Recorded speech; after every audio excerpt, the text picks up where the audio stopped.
Hello friends, welcome back to Knowledge Addiction. Today we are going to start the first topic of teaching aptitude, जिसके अंदर के हमारे 5 points थे: concept, objective, levels, characteristics, basic requirements और level of teaching के अंदर memory, understanding and reflective 3 points थे. सो चलिए स्टार्ट करते हैं अपना first topic which is concept of teaching aptitude. So friends, teaching aptitude के कंसेप्ट से क्या मतलब है? जब हम टीचिंग की बात करते हैं तो टीचिंग का मतलब है एक प्लान्ड और कोऑर्डिनेटेड एक्ट जिसके थ्रू आप अपनी नॉलेज और एक्सपीरियंसेस को अपने लर्नर या अपने स्टूडेंट के साथ शेयर करते हैं. And aptitude refers to the natural ability to do something. इसका मतलब आपके अंदर कुछ काम को करने की एक नेचुरल एबिलिटी है, आपके अंदर कुछ स्किल्स हैं. जैसे आपने देखा होगा कि हर एक टीचर के पढ़ाने का तरीका अलग होता है, हर एक टीचर की पढ़ाने की स्किल्स अलग होती हैं, पढ़ाने की टेक्निक्स अलग होती है, किसी की हमें पसंद आती है, किसी की नहीं आती. So aptitude here refers to the natural ability to do something. It means कि आपकी जो टीचिंग की एबिलिटी है वो नेचुरल फॉर्म में है या नहीं है. अगर आप नए नए टीचर बने हैं तो आपके अंदर उतना कॉन्फिडेंस नहीं होगा, बट अगर आपको अपने सब्जेक्ट की डीप नॉलेज है तो आपके बोलने में और आपके टीच करने के मेथड में एक अलग स्किल्स नजर आती हैं. उसी को हम यहाँ पे टीचिंग एप्टीट्यूड का नाम देते हैं. सो basically teaching aptitude means to ability to teach. After that, here we have to understand that teaching is related to learning because learning के बिना teaching possible नहीं है. And how they are interrelated with each other, let us find out. So guys, what do you think? What is teaching? So teaching is a type of task. मतलब teaching एक प्रकार की प्रक्रिया है, एक प्रकार का process है. Learning, as we are showing that learning is lifelong process, but still learning is a type of achievement जो टीचिंग के बाद हमें मिलती है. You can say that yes, अगर कहीं पे टीचिंग हो रही है तो ऑब्वियस सी बात है वहां लर्निंग भी होगी बिकॉज टीचिंग का मेन ऑब्जेक्टिव, मेन पर्सपेक्टिव ही होता है लर्निंग आउटकम्स को एनहांस करना. बट यू कैन नॉट से कि जहां पर भी लर्निंग हो रही है वहां पर टीचिंग होगी बिकॉज सम टाइम जो लर्नर है वो अपने आप से भी बहुत सारी चीजें सीखता है. So yes, you can say that कि अगर लर्निंग हो रही है तो इट्स नॉट नेसेसरी कि वहां पर टीचिंग भी हो. After that we have to understand what are the objectives of teaching. So guys, if you are being curious about what are the objectives of teaching, so let us understand कि objective का मतलब होता है उद्देश्य. तो teaching के उद्देश्य की जब हम बात करते हैं तो हम सारी उन चीजों के बारे में बात करते हैं जो एक टीचर का उद्देश्य होता है जब वो किसी स्टूडेंट को कुछ सिखाने की कोशिश करता है. आप इमेजिन करिए कि आप किसी क्लास में एज अ टीचर वर्क कर रहे हैं, तो उस टाइम पर आप किन किन उद्देश्यों को ध्यान में रखते हुए अपनी प्रेजेंटेशन स्टूडेंट्स के सामने रखेंगे, या फिर आप किस तरीके से क्लास में बातचीत करेंगे, किस तरीके से आप अपने स्टूडेंट्स को एनहांस करने की कोशिश करेंगे, किस तरीके से आप उनकी लर्निंग को इम्प्रूव करने की कोशिश करेंगे. वही सारी चीजें टीचिंग के ऑब्जेक्टिव्स के अंतर्गत आती हैं. तो टीचिंग के ऑब्जेक्टिव्स को अगर देखा जाए तो ये एक बहुत ही वाइड टॉपिक है, बट उनमें से कुछ इंपॉर्टेंट टॉपिक्स ऐसे हैं जो मैंने यहाँ पे कवर अप किए हैं जो आपके एग्जाम के पर्पज से इंपॉर्टेंट है. जैसे कि फर्स्ट है आपका transition of student from one level of understanding to another level of understanding. Understanding के लेवल्स क्या होते हैं? आगे हम एक टॉपिक पढ़ने वाले हैं ब्लूम्स टैक्सोनॉमी, जिसमें लर्निंग के 6 डिफरेंट स्टेजेस बताए गए हैं. उसके बेस पे आप बहुत इजीली समझ पाएंगे कि transition of student from one level of understanding to another, इसका मीनिंग क्या है. जब किसी एक अंडरस्टैंडिंग लेवल से दूसरे हायर अंडरस्टैंडिंग लेवल की तरफ स्टूडेंट जाता है तो उसको ट्रांजिशन ऑफ स्टूडेंट कहा जाता है, ट्रांजिशन ऑफ अंडरस्टैंडिंग लेवल कहा जाता है. और यही टीचिंग का एक मेन ऑब्जेक्टिव भी होता है. Second objective of teaching is to impart the knowledge, because if you are working as a teacher in any class or anywhere, then you have to give some knowledge to your students. जो भी आप अपनी experience या अपने knowledge share कर रहे हैं उनके थ्रू कुछ ना कुछ नॉलेज आप अपने स्टूडेंट्स को प्रोवाइड कराएंगे. ये भी टीचिंग का एक ऑब्जेक्टिव होता है. ऐसी टीचिंग जिसमें कोई नॉलेज ना मिल रही हो, that will not be called as impressive or effective teaching. Third one is to improve learning skills of a student or learner. You can say that or you can properly understand that कि teaching का जो एक main उद्देश्य है किसी भी student या किसी भी लर्नर की लर्निंग स्किल्स को इम्प्रूव करना, मतलब उसकी सीखने की क्षमता को इम्प्रूव करना एक टीचर का मुख्य उद्देश्य माना जाता है. So we can say that main focus of teaching is to enhance the learning outcome. Because अगर किसी स्टूडेंट का लर्निंग स्किल्स इम्प्रूव नहीं हो रहा है और उसका लर्निंग आउटकम एनहांस नहीं हो रहा है, बढ़ नहीं रहा है, तो टीचिंग जो है आपकी इफेक्टिव नहीं है और वो सही वे में नहीं जा रही है. Next thing is teacher will always try to make the students a better person, because केवल सिलेबस को पढ़ा देना या केवल सिलेबस को कंप्लीट कर देना, बच्चों के मार्क्स 100/100 ला देना, that is not ever the aim of a teacher. Teacher का एक एम होता है कि स्टूडेंट्स को एक बेटर पर्सन बनाया जाए. बेटर पर्सन कैसे बनाया जा सकता है? To inculcate some moral values into them. उनके अंदर कुछ मॉरल वैल्यूज भी टीचर को ही डालनी होती हैं, बिकॉज टीचर के साथ जितना वक्त स्टूडेंट बिताता है उस वक्त में टीचर स्टूडेंट के साथ जो व्यवहार करता है, जिस तरह का व्यवहार करता है, उससे स्टूडेंट काफी सारी चीजें सीखता है. So it's the objective of teaching to inculcate some moral values into students और learners. Next thing is teacher can make overall changes in the student. Teaching के दौरान स्टूडेंट्स के अंदर काफ़ी सारे चेंजेस किए जा सकते हैं, जैसे कि उनके मॉरल वैल्यूज डेवलप किए जा सकते हैं, उनकी नॉलेज को इम्प्रूव किया जा सकता है, लर्निंग स्किल्स को इम्प्रूव किया जा सकता है. So you can say that it is an overall change of a student. So we can say that teaching objective is to bring desired changes on students behaviour. Teacher जिस तरह के changes चाहता है, desired changes मतलब जिस तरह के changes होने चाहिए उस तरह के चेंजेस स्टूडेंट के बिहेवियर में लाना टीचिंग का एक ऑब्जेक्टिव है. अगर कोई टीचिंग इस टाइप की हो रही है कि स्टूडेंट के बिहेवियर में कोई भी चेंज नहीं आ रहा है, so that is not the proper way of teaching. And lastly we can understand that teaching is a cognitive interchange of student. Now what is the term cognitive interchange? So friends, cognitive interchange refers to the development of stages of mind. मतलब किसी एक student की जो mind की stages हैं, उसके सोचने समझने की जो बौद्धिक क्षमता है, उसका विकास होना ही कॉग्निटिव इंटरचेंज है. तो टीचिंग का एक मेन ऑब्जेक्टिव कॉग्निटिव इंटरचेंज भी होता है. सो ये जो ऑब्जेक्टिव्स हमने कवर किए हैं ये कुछ इंपॉर्टेंट ऑब्जेक्टिव्स हैं. वैसे तो अगर आप देखें तो टीचिंग एप्टीट्यूड का जो सिलेबस है बहुत ही वाइड है, और बिकॉज ये थियोरिटिकल सब्जेक्ट है तो थ्योरी में जितना वाइड आप पढ़ेंगे उतना कम रहेगा. अगर आप जानते हैं कि टीच कैसे करना है तो आप टीचिंग एप्टीट्यूड के क्वेश्चंस को समझ सकते हैं और उनको बहुत इजीली सॉल्व भी कर सकते हैं, because it is a type of common sensical thing. और कॉमन सेंस आपकी तब बनती है जब आप उस सब्जेक्ट से रिलेटिव नॉलेज को इम्प्रूव करते हैं. उसके बाद आपका नेक्स्ट टॉपिक आता है levels of teaching. But before going to the levels of teaching, let us first understand the domains of learning. Because अभी जैसा मैंने कहा कि टीचिंग के जो लेवल्स हैं या टीचिंग जो है वो किससे कनेक्टेड है? लर्निंग से. बिकॉज टीचर जो है वो किससे कनेक्टेड है? लर्नर से. बिना लर्नर के कोई टीचर टीचिंग तो कर नहीं सकता. So let us first understand what are the domains of learning to get the knowledge of levels of teaching. Because levels of teaching जो है एक विजिबल टॉपिक है हमारे सिलेबस के अंदर. Domains of learning visible topic नहीं है, वो लेवल्स ऑफ टीचिंग के साथ इन्वॉल्व है. सो लेवल ऑफ टीचिंग को समझने से पहले स्टार्ट करते हैं domains of learning. So domains of learning का मीनिंग क्या है? देखो, डोमेन का मतलब होता है किसी भी चीज का सीमा क्षेत्र, कितने एरिया तक वो फैल सकता है, ये कौन कौन सा एरिया उसका है. और लर्निंग का मतलब हमें पता ही है, लर्निंग का मतलब सीखना, जिसको हिंदी में बोला जाता है अधिगम. तो डोमेन्स ऑफ लर्निंग का मतलब है अधिगम का सीमा क्षेत्र. अधिगम का जो सीमा क्षेत्र है वो 3 पार्ट्स में डिवाइडेड है. सबसे पहला है फिजिकल डोमेन. जैसा कि हमें नाम से पता चल रहा है, फिजिकल का मतलब किस चीज से रिलेटेड होगा? ऑब्वियस सी बात है, साइकोमोटर एक्टिविटीज से रिलेटेड होगा. साइकोमोटर एक्टिविटीज मतलब जिनके लिए आपको फिजिकल स्टेट पे प्रैक्टिस करना पड़ता है. So you can say that physical domain is related to your body skills, your physical skills. It makes everything seems natural.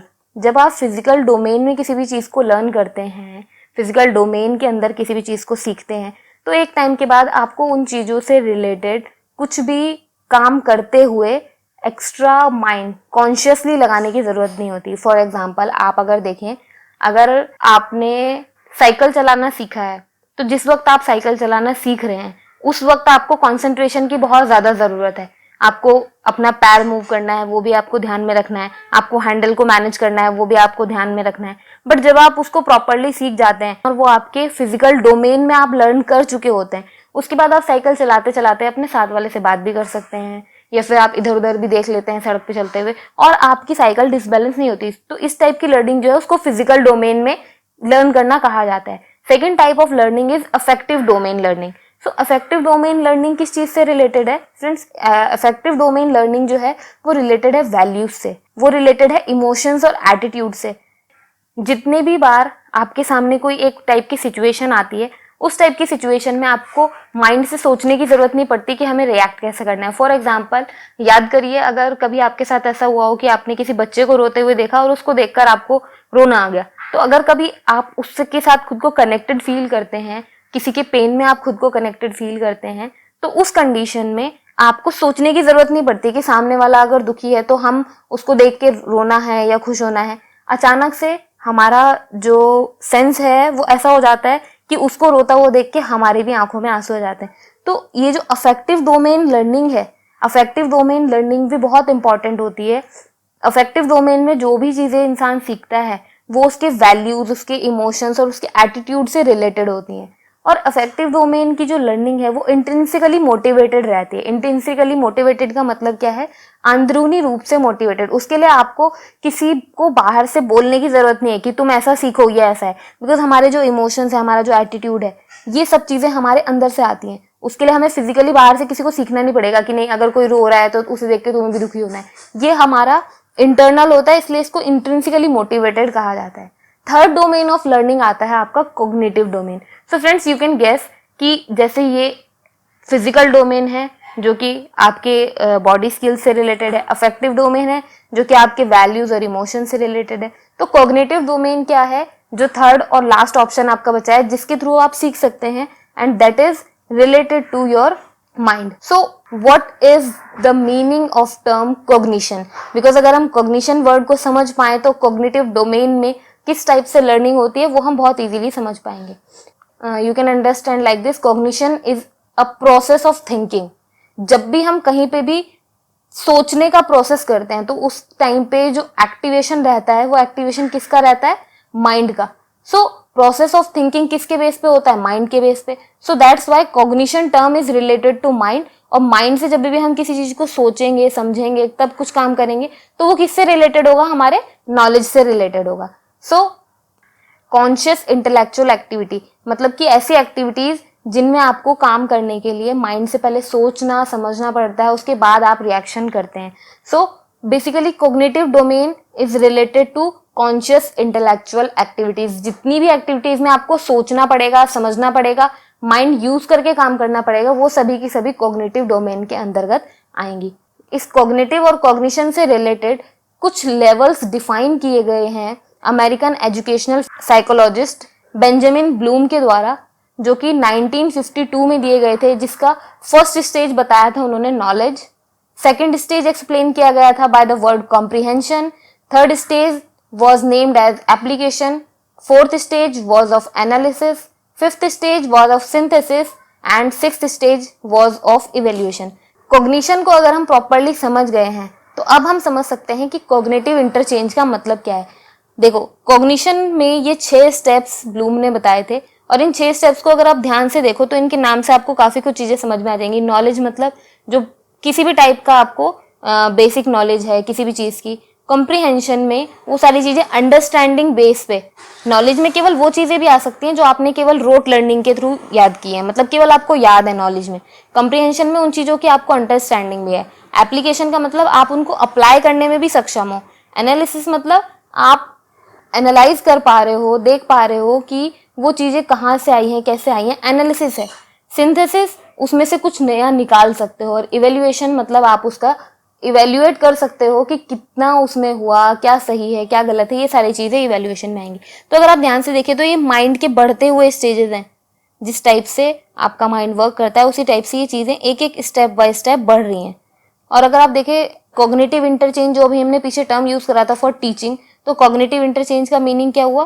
Cognitive interchange is the progress of cognitive levels. अगर किसी student का mind केवल knowledge base पे या first level में काम कर रहा है तो उसको सेकंड लेवल में लाना टीचर का और टीचिंग का ऑब्जेक्टिव है। और अगर ऐसा नहीं होता है तो टीचिंग इफेक्टिव नहीं है, जो कि हमें टीचिंग एप्टीट्यूड में सीखना है।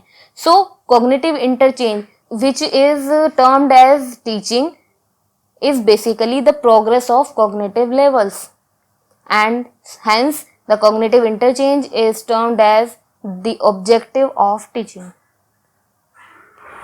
Next thing जो मैंने अभी बात करी, ब्लूम की जो टेक्सोनॉमी थी जिसमें अभी 6 वर्ड्स आए थे, 6 टर्म्स आई थी, उन 6 टर्म्स को रिवाइज किया गया था in 2001 to develop and promote high level of teaching in education. मतलब एजुकेशन के अंतर्गत टीचिंग का लेवल जो है वो और ऊंचा करने के लिए इस टेक्सोनॉमी को रिवाइज किया गया था, ताकि एजुकेशन के अंदर जो टीचिंग है वो हाई लेवल की हो सके। उसके लिए अब हम समझने की कोशिश करते हैं कि ब्लूम की टेक्सोनॉमी में क्या क्या स्टेप्स दिए गए थे। तो ब्लूम की टेक्सोनॉमी में जो फर्स्ट स्टेप था दैट वाज रिमेम्बरिंग। रिमेम्बरिंग मतलब किसी भी चीज को याद कर लेना। तो ये किस किस से रिलेटेड है? किसी चीज को रिकॉग्नाइज करना, मतलब कि उसको पहचानना, या रिकॉल करना। जैसे हमने कोई चीज याद कर ली और जब हमसे क्वेश्चन किया जाता है तो हम माइंड में रिकॉल करते हैं कि ये क्वेश्चन कहाँ पे था, इसका आंसर क्या था। तो ये सारी चीजें जो है रिमेम्बरिंग स्टेट पे आती हैं। उसके बाद सेकंड स्टेट आती है आपकी अंडरस्टैंडिंग। अंडरस्टैंडिंग का मतलब समझना। जब आप किसी चीज को बहुत अच्छे से समझ जाते हैं तो आप उसको इंटरप्रेट कर पाएंगे, मतलब उसको सामने रख पाएंगे, उसके एग्जाम्पल्स आप दे पाएंगे, उसको क्लासीफाई कर पाएंगे। क्लासीफाई मतलब उसको एक्सप्लेन कर पाएंगे, उसको समराइज कर पाएंगे, मतलब एक बड़े टॉपिक को इन शॉर्ट भी समझाने की कैपेबिलिटी आपके अंदर आ जाएगी। ये सारी चीजें जब अंडरस्टैंडिंग लेवल पे आप किसी चीज को समझते हैं तब आप कर पाएंगे। केवल उन चीजों को आपने याद किया है तो आप उसको एग्जाम्पल्स नहीं दे पाएंगे, उसको क्लासीफाई भी नहीं कर पाएंगे। थर्ड स्टेज आती है अप्लाइंग। अप्लाइंग से मीनिंग क्या है? उन चीजों को एग्जीक्यूट करना जो आपने रिमेंबर करी है या अंडरस्टैंड करी है, मतलब जो आपने याद करी है या जो समझी है, उन चीजों को वक्त पड़ने पर अप्लाई करना। मीन्स ये कि आपने कुछ लॉस पढ़े या कुछ फॉर्मुलेस पढ़े, उनको जब प्रैक्टिकल लाइफ में यूज करने की बारी आई तो किस टाइप से आप एग्जीक्यूट करते हैं, किस टाइप से आप उनको प्रदर्शित करते हैं सामने, इम्प्लीमेंट किस टाइप से करते हैं, ये सारी चीजें अप्लाई करने में आती है। इसके बाद फोर्थ स्टेज आती है एनालाइजिंग। सो एनालाइज करने का मतलब क्या है कि आप चीजों को डिफ्रेंशिएट कर पाएंगे, चीजों को अलग अलग करने की आपके अंदर कैपेबिलिटी आ जाएगी। ऑर्गेनाइज कर पाएंगे। ऑर्गेनाइज का मीनिंग भी ये हुआ कि जैसे हमने अपने फर्स्ट वीडियो में बात करी थी कि सिलेबस आपका जो है टीचिंग एप्टीट्यूड का, अगर आप उसको बिल्कुल एक थ्योरी की तरह समझेंगे तो आप बहुत कंफ्यूज हो जाएंगे, इसलिए हमने उसको डिफ्रेंशिएट करके ऑर्गेनाइज करके आपके सामने एक अलमीरा के फॉर्म में प्रेजेंट किया था। इसके बाद फिफ्थ पॉइंट आता है आपका इवेल्युएटिंग। सो इवेल्युएटिंग का मतलब checking what is wrong and what is right, how much is wrong and how much is right, mistakes point करने, ये सारी चीजें इवेल्युएट करने में आएंगी। तो इवेल्युएशन तक आप तब पहुंच पाएंगे जब आप पहले 5 लेवल्स को पार कर चुके होंगे, चीजों को याद रखने वाला, समझने वाला, अप्लाई करने वाला और एनालाइज करने वाला। और लास्ट जो लेवल है वो आता है आपका क्रिएटिंग। जब आप चीजों को इवेल्युएट करने में सक्षम हो जाते हो तब आप चीजों को, नई चीजों को क्रिएट करने में, जनरेट करने में, मतलब बनाने में सक्षम हो पाते हो, उन चीजों की प्लानिंग करने में सक्षम हो पाते हो। और न्यू प्रोडक्शन में आपका माइंड तब चल पाता है जब आप चीजों के साथ काम करते करते उनको इवेल्युएट करने के पोजीशन तक आ जाते हो। इसको हम एग्जाम्पल के फॉर्म में लेके समझ सकते हैं। अगर एक स्टूडेंट है क्लास 9th का और एक स्टूडेंट है क्लास 4th या 5th का, तो क्लास 4th या 5th वाला स्टूडेंट सारी चीजों को लगभग रटता है, रिकॉग्नाइज करता है, रिकॉल करता है, पेपर में रिकॉल करके आंसर दे देता है, तो उसका जो माइंड स्टेट है वो रिमेम्बरिंग स्टेट है। 9th 10th वाला जो स्टूडेंट है वो चीजों को समझता भी है, अंडरस्टैंड करता है, लॉज को समझता है, उनके एग्जाम्पल्स उसको समझ में आते हैं, उन एग्जाम्पल्स को वो रियल लाइफ में देखता है। एप्लीकेशन वाला पार्ट आता है क्लास 11th और 12th में, जिसमें आपको प्रैक्टिकल्स में इम्प्लीमेंट करना होता है उन सब फैक्ट्स को, उन सब लॉज को जो आपने 9th 10th में या 11th 12th में सीखे हैं। एनालाइज करने वाला पोर्शन आपका आता है आफ्टर 11th और 12th, जब आप चीजों को डिफ्रेंशिएट करना सीख जाते हैं, ऑर्गेनाइज करना सीख जाते हैं। इवेल्युएशन, जब आप 12th को क्रॉस कर चुके हैं, 12th को पास कर चुके हैं, तो आपके अंदर कैपेबिलिटी आ जाती है कि आप 11th और 12th के स्टूडेंट्स को या 9th और 10th के स्टूडेंट्स को इवेल्युएट कर सके कि वो किस लेवल पे पढ़ाई कर रहे हैं। जैसे कि आपने देखा होगा जब हम 11th 12th पास आउट कर लेते हैं तो हमारे जो छोटे भाई बहन होते हैं जो हमसे छोटी क्लासेस में होते हैं, हम उनको कुछ टिप्स देना स्टार्ट कर देते हैं कि 11th में ऐसे पढ़ाई करो, 12th में ऐसी पढ़ाई करो। भले हमने खुद अपने स्टेज पे ना करी हो उस तरह की पढ़ाई, लेकिन क्या होता है कि हम उस स्टेज को, एनालाइजिंग वाली स्टेज को हम पार कर चुके हैं, इसलिए हम इवेल्युएट करने में सक्षम है और इसलिए हम उनको अपना एग्जाम्पल देके समझाने की कोशिश करते हैं और समझाने में सक्षम होते हैं। और लास्ट पॉइंट आता है आपका क्रिएटिंग। सो गाइज, क्रिएटिंग वाला जो पोर्शन है ये हायर एजुकेशन के अंतर्गत आप समझ सकते हैं। जो लोग रिसर्च करते हैं या फिर पीएचडी करते हैं, उन लोगों को बहुत सारे नए कंसेप्ट जनरेट करने होते हैं, एक प्लानिंग होती है, उसके पीछे पूरी प्रोडक्शन होता है, उनकी पूरी थीसिस होती है। सो ये जो ब्लूम की जो टेक्सोनॉमी है इसके ये जो 6 स्टेप्स हैं, लास्ट जो आपने देखा था वही 6 पॉइंट्स यहाँ पर भी हैं, बस उनके कुछ नाम चेंज है। जैसे कि वहां पे नॉलेज लिखा था, रिमेम्बरिंग को, अंडरस्टैंडिंग को कॉम्प्रिहेंशन लिखा था, एप्लीकेशन लिखा था। तो इस तरह से ये जो 6 हैं उनको नाम चेंज करके 2001 में रिवाइज किया गया था, जिससे कि इसके बेस पे हम लेवल्स ऑफ टीचिंग को समझ पाए। तो आइए समझते हैं अपने सिलेबस का मेन टॉपिक जो है levels of teaching. So guys, जब हम ब्लूम की टैक्सोनॉमी समझ चुके हैं तो अब हमारे लिए लेवल्स ऑफ टीचिंग, जो कि कॉग्निटिव इंटरचेंज जिसे हमने कहा था, उसे समझना हमारे लिए बहुत ही आसान हो चुका है, क्योंकि टीचिंग का सबसे पहला लेवल होता है मेमोरी लेवल। तो अभी जैसे हमने पीछे बात करी रिमेम्बरिंग या नॉलेज लेवल की, सेम वही आपका मेमोरी लेवल होता है। बिकॉज मेमोरी लेवल का मतलब क्या है कि ये बेसिक लेवल की टीचिंग है। ये ऐसी टीचिंग है जिसमें स्टूडेंट जो है वो थॉटलेसली केवल उतना काम करता है जितना टीचर ने उसको बताया है या करने के लिए कहा है, क्योंकि ये सारी की सारी टीचिंग जो है केवल लगी रहती है फैक्ट्स को याद कराने में। जैसे कि आप एग्जाम्पल के तौर पे ले सकते हैं, क्लास सेकेंड, फर्स्ट, स्टार्टिंग जो बेसिक होती है, बेसिक स्टैंडर्ड वाले जो स्टूडेंट्स होते हैं उनके लिए मेमोरी लेवल की टीचिंग की जाती है। क्योंकि आप खुद सोचिए, इतने छोटे बच्चे को अगर आप सब चीजें एक्सप्लेन करने लगे तो क्या उसको समझ में आएंगी? नहीं आएंगी, क्योंकि उसका लर्निंग स्टेट ही ऐसा नहीं है। तो उसके लिए टीचिंग भी फिर उसी टाइप की जाती है। तो उन टाइप के स्टूडेंट जिनका माइंड स्टेट जो है वो रिमेम्बरिंग स्टेट वाला है, उनके लिए मेमोरी लेवल की टीचिंग की जाती है, जो कि केवल फैक्ट्स को याद करने पे ही कंसर्न रहती है। So you can say that memory level is basically what a rote learning. rote learning मतलब रट्टाफिकेशन वाली लर्निंग, जिसमें बच्चे रटते रहते हैं। जिस टाइप से आपने बचपन में टेबल सीखे होंगे, 2 1 2, इसी टाइप से उस लेवल, उस टीचिंग को ही मेमोरी लेवल ऑफ टीचिंग कहा जाता है। क्योंकि वो टीचर, ऐसा नहीं है कि उनको वही पैटर्न आता है पढ़ाने का, लेकिन वो स्टूडेंट के लेवल के, स्टूडेंट के माइंडसेट के हिसाब से ही पढ़ाना प्रेफर करते हैं। सो टीचर इस टाइप के लेवल ऑफ टीचिंग में टीचर केवल डिटेक्ट करता है और स्टूडेंट जो है वो नोट्स बनाता रहता है और उसके बाद उन नोट्स को वो रट्टा लगा लगा के याद कर लेता है। इसके बाद सेकेंड लेवल ऑफ टीचिंग आता है understanding level of teaching. So guys, understanding level of teaching का मतलब क्या है? एक ऐसी टीचिंग जिससे कि चीजों को समझाया जाए, जिसमें यहाँ पे क्या था, केवल बता दिया गया, स्टूडेंट्स ने उनको नोट्स बनाया और रट लिया। लेकिन अब अंडरस्टैंडिंग लेवल की टीचिंग उन स्टूडेंट्स के लिए की जाएगी जो अभी हमारे पीछे 6 लेवल्स आए थे। उन 6 लेवल्स में नॉलेज लेवल आपका हो चुका, नॉलेज लेवल के बाद कॉम्प्रिहेंशन, जहां पे आपको अंडरस्टैंडिंग थी, समझना था चीजों को।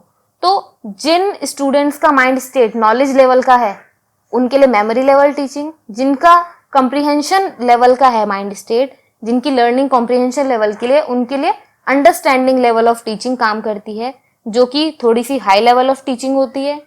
और ये यहाँ पे थोड़ा सा थॉटफुल प्रोसेस हो जाता है, बिकॉज मेमोरी लेवल जो था वो थॉटलेस था। वहां पर स्टूडेंट्स कुछ भी नहीं सोचते, स्टूडेंट्स को केवल लिखना है, याद करना है और रट्टा लगाना है। लेकिन यहाँ पे स्टूडेंट्स क्योंकि चीजों को समझने की कोशिश करते हैं, जो आपका 7th 8th 9th वाला टाइमिंग आ जाता है, उसमें आपको चीजें समझाई भी जाती हैं, फैक्ट्स समझाए जाते हैं, लॉज समझाए जाते हैं।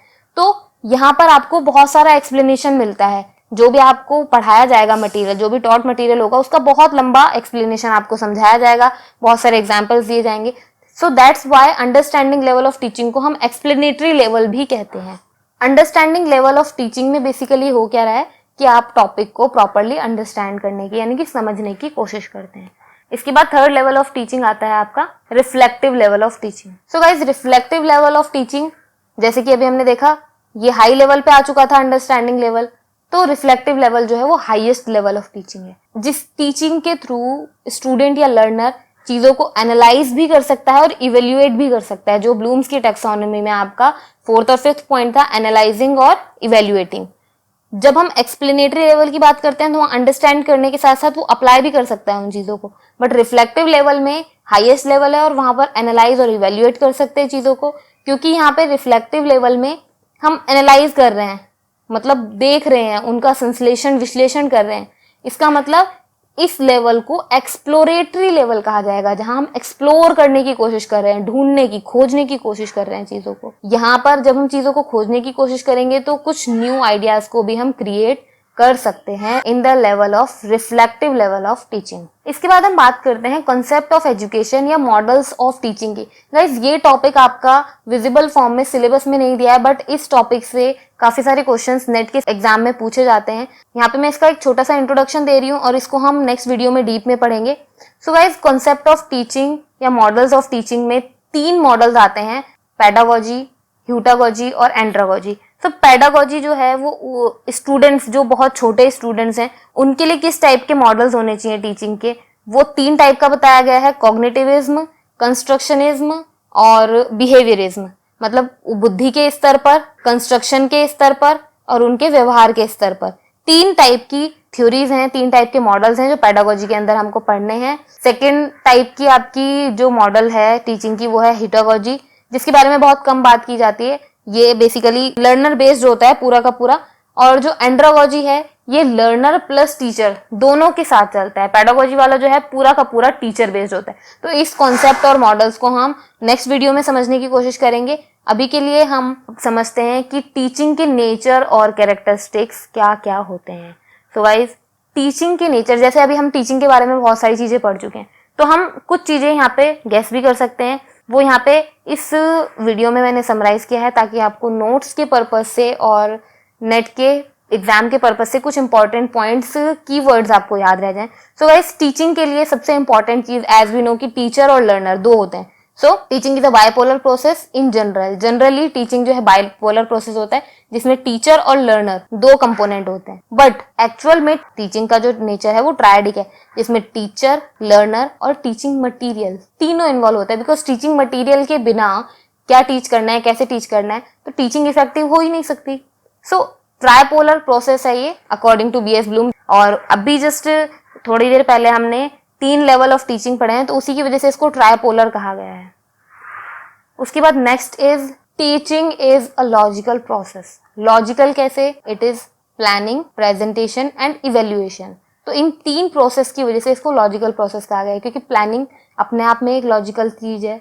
प्रेजेंटेशन, आपको प्रेजेंट कैसे करना है, स्किल्स कैसी हैं आपकी टीचिंग की, आपको अपना वॉल्यूम पिच हाई रखना है, लो रखना है, उसके बाद कितना समझ में आया कितना नहीं, उसको इवेल्युएट करना है। तो ये सारी चीजें जो हैं, इन तीनों की वजह से लॉजिकल प्रोसेस टीचिंग को कहा जाता है। टीचिंग जो है वो एक बहुत ही इफेक्टिव प्लानिंग होनी चाहिए। जैसे कि अभी हमने बोला ना, फर्स्ट पॉइंट यहाँ पे प्लानिंग था, फिर प्रेजेंटेशन था। तो टीचिंग की प्लानिंग कैसी होनी चाहिए? एक इफेक्टिव प्लानिंग होनी चाहिए। Process of generalisation of knowledge, presentation के दौरान जो आप नॉलेज दे रहे हैं, जो नॉलेज इम्पार्ट कर रहे हैं स्टूडेंट्स को, वो एक जनरलाइज्ड फॉर्म में होनी चाहिए। ऐसा नहीं होना चाहिए कि इतने हाई स्टेट के आपने नॉलेज उनको देने की कोशिश कर रहे हैं स्टूडेंट्स को, जिसमें से आधे बच्चों को तो समझ में आए, आधे को आए ही ना। तो process of generalisation of knowledge is also a nature of teaching. After that, teaching is a selective process. Why?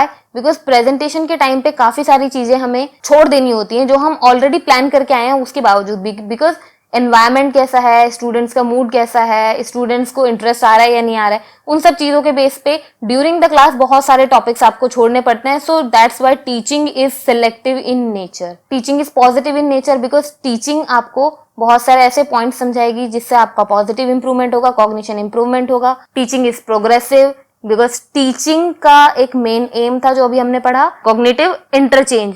तो कॉग्निटिव इंटरचेंज का मतलब ही क्या है? Progression of state of mind. Teaching जो है इमोशनली स्टेबल नेचर की होती है। अगर इमोशनली स्टेबल नेचर की नहीं है टीचिंग, तो उसका बहुत सारे नुकसान हो सकते हैं। बिकॉज कई बार टीचर को बहुत स्ट्रिक्टली स्टूडेंट्स को समझाना पड़ता है। अगर वो इमोशनली उनके साथ अटैच रहता है तो टीचिंग में वो अपना 100% नहीं दे पाएंगे और स्टूडेंट्स की जो लर्निंग स्किल्स है उसको इम्प्रूव करना इम्पॉसिबल हो जाएगा। Teaching is diagnostic. डायग्नोस्टिक मतलब कि ढूंढेगी कि प्रॉब्लम कहाँ आ रही है। डायग्नोस करना मतलब किसी चीज में कमी ढूंढना। तो टीचिंग का जो नेचर है वो डायग्नोस्टिक होता है कि स्टूडेंट्स में कमी कहाँ रह गई, पढ़ाने में कहाँ कैसे कमी रह गई, उन चीजों को फिर सुधारता है टीचर। तो टीचिंग जो है वो रेमेडियल भी होती है बिकॉज पहले वो डायग्नोस करेगा कि प्रॉब्लम कहाँ है, उसके बाद वो रेमेडी यानी कि उसकी दवा ढूंढेगा और उस दवा को अप्लाई करके फिर टीचिंग को और इम्प्रूव किया जाएगा। सो teacher teaches but learns also because पहले उसने डायग्नोस किया कि प्रॉब्लम क्या है, फिर उसने रेमेडी ढूंढी कि इसकी दवा क्या है, उसके बाद टीचर दोबारा लर्न करेगा उन सब चीजों को जो उससे गलतियां हुई और फिर वो उसको और इम्प्रूव करेगा। तो teaching is also a life long process because teacher teach करने के साथ साथ लर्न भी करता है। Teaching is science as well as an art. Why? Because देखो, अभी हमने पीछे बात करी कि टीचिंग एक लॉजिकल प्रोसेस है जिसमें प्लानिंग, प्रेजेंटेशन, इवैल्यूएशन 3 चीजें हो रही हैं। तो साइंस की जब हम बात करते हैं, साइंस भी एक वेल मैनेज्ड, वे में चलती है, साइंटिफिक मेथड में चलती है। तो जब टीचिंग की हम बात कर रहे हैं तो उसमें भी एक साइंटिफिक मेथड है, प्रोसीजर है, इसलिए टीचिंग को एक साइंस कहा जाता है। बट टीचिंग जो है वो एक कला भी कही जाती है, क्योंकि हर कोई इंसान एक तरीके से टीच नहीं कर सकता, हर किसी इंसान की टीचिंग उतनी इफेक्टिव नहीं होती। So that's why teaching is an art. So teaching works as science as well as an art. You can say that teaching is a scientific form of arts और स्किल्स।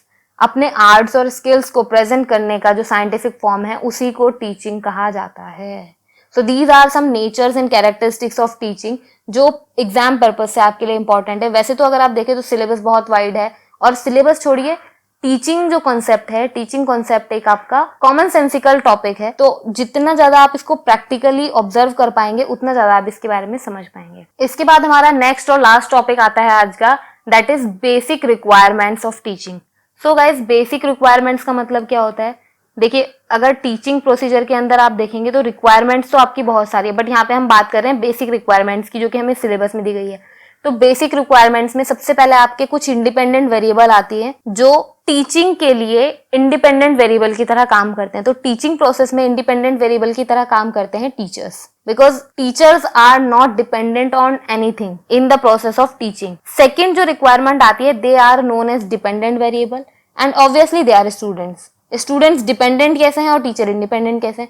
बिकॉज स्टूडेंट्स क्या पढ़ेंगे, क्या समझेंगे, कितना समझेंगे, वो depend करता है टीचर क्या पढ़ाएगा, क्या समझाएगा, कितना समझाएगा पे। तो स्टूडेंट्स डिपेंडेंट इसलिए हैं क्योंकि वो टीचर के पढ़ाने के तरीके, टीचर के बिहेवियर, टीचर के नॉलेज, इन सब पे डिपेंड कर रहा है कि स्टूडेंट की नॉलेज क्या होगी। तो that's why student is an dependent variable.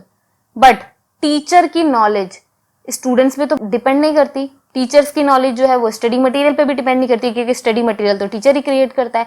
तो teacher works as independent variable in basic requirements, student works as dependent variable, and there are third type of variable also, intervening variables. So guys, intervening variables वो होते हैं जो ना तो dependent होते हैं ना इंडिपेंडेंट होते हैं, बट वो विजिबल फॉर्म में आपके सामने नहीं होते, बट डिपेंडेंट और इंडिपेंडेंट के बीच बहुत सारे फैक्टर्स ऐसे हैं जिनको ये अफेक्ट करते हैं, जिनको हम इंटरवेनिंग वेरिएबल्स बोलते हैं। फॉर एग्जाम्पल, अगर आप देखें, सबसे पहला आता है स्टडी मटेरियल। अगर स्टडी मटेरियल अच्छा है तो डिपेंडेंट और इंडिपेंडेंट वेरिएबल के बीच का रिलेशन और अच्छा हो जाएगा।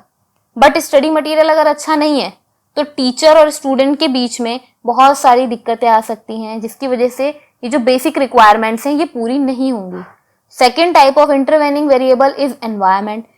स्टडी का आपका जो एनवायरमेंट है वो कैसा है, मीन्स टू से शांति है या नहीं है, हल्ला गुल्ला तो नहीं है, आसपास साफ सफाई है नहीं है, ये सारी चीजें भी तो डिपेंड करती है ना कि आपकी टीचिंग कैसी हो रही है।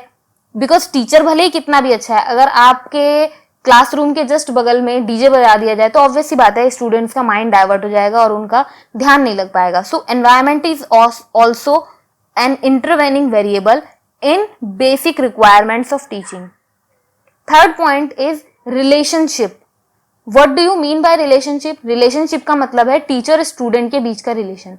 तो गाइस, टीचर और स्टूडेंट के बीच का रिलेशन एक ऐसा रिलेशन है जो ना तो बहुत ज्यादा पर्सनल होना चाहिए और ना ही बहुत ज्यादा फॉर्मल होना चाहिए। बिकॉज अगर बहुत ज्यादा पर्सनल हुआ तो स्टूडेंट्स टीचर की बात सुनेंगे ही नहीं, और अगर बहुत ज्यादा फॉर्मल हुआ तो स्टूडेंट्स जो हैं वो टीचर से अपनी प्रॉब्लम्स शेयर नहीं कर पाएंगे। सो टीचर और स्टूडेंट के बीच का जो ये रिलेशनशिप है ये भी एक इंटरवेनिंग वेरिएबल की तरह काम करता है।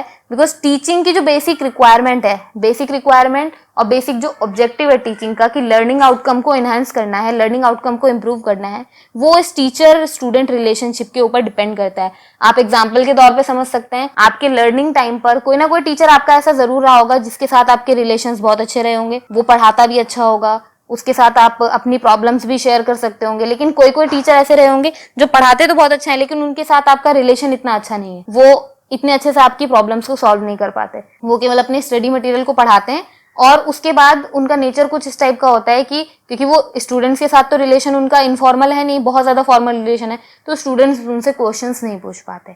सो वहां क्वेश्चनिंग ना होने की वजह से जो लर्निंग आउटकम है वो ड्रॉप हो जाता है। After that fourth point is infrastructure. जिस इंफ्रास्ट्रक्चर में आप बैठ के पढ़ रहे हैं, हालांकि ये बहुत ज्यादा मैटर नहीं करता, बट हाँ काफी हद तक 10-20% इंफ्रास्ट्रक्चर मैटर करता है कि आपका टीचिंग जो है, टीचर और स्टूडेंट के बीच का जो टीचिंग प्रोसेस चल रहा है वो सही है या फिर वो अच्छा होगा या नहीं होगा। एंड लास्ट पॉइंट आता है fifth point which is discipline. तो डिसिप्लिन जो है उसको आप रिलेशनशिप के साथ कनेक्ट कर सकते हैं, बट डिसिप्लिन का मतलब कि भले ही टीचर और स्टूडेंट के बीच में एक फॉर्मल रिलेशन ना हो, इनफॉर्मल रिलेशन हो, बहुत अच्छे फ्रेंड्स की तरह बात करते हो, but during the class students have their own limits and teachers have their own limits. ये डिसिप्लिन अगर स्टूडेंट्स और टीचर के बीच में है तो चाहे उनका रिलेशन फॉर्मल है चाहे इनफॉर्मल है, वहां आपकी टीचिंग की बेसिक रिक्वायरमेंट्स पूरी हो जाती हैं। सो गाइज, ये थे हमारे आज के 5 टॉपिक्स। नेक्स्ट वीडियो में हम स्टार्ट करेंगे about the models of teaching, जिसके बारे में अभी हमने एक छोटा सा इंट्रोडक्शन दिया, उसको डीप में समझेंगे, बिकॉज ये टॉपिक बहुत इंपॉर्टेंट है और इससे नेट के एग्जाम में काफी सारे क्वेश्चंस पूछे जाते हैं। और केवल एग्जाम पर्पज से नहीं, ये टॉपिक इसलिए भी इंपॉर्टेंट है because if you are going to be a teacher in future, तो आपको पता होना चाहिए कि किस किस टाइप से टीचिंग आपको करनी है और क्या क्या मॉडल्स उसके लिए रिलेटेड हैं उनसे। सो नेक्स्ट वीडियो में हम कोशिश करेंगे कि मॉडल्स ऑफ टीचिंग के साथ साथ लर्नर कैरेक्टरिस्टिक्स को भी हम कंप्लीट करें। मिलते हैं नेक्स्ट वीडियो में। Bye bye guys, stay tuned with us. If you like the video, please don't forget to subscribe my channel and take care.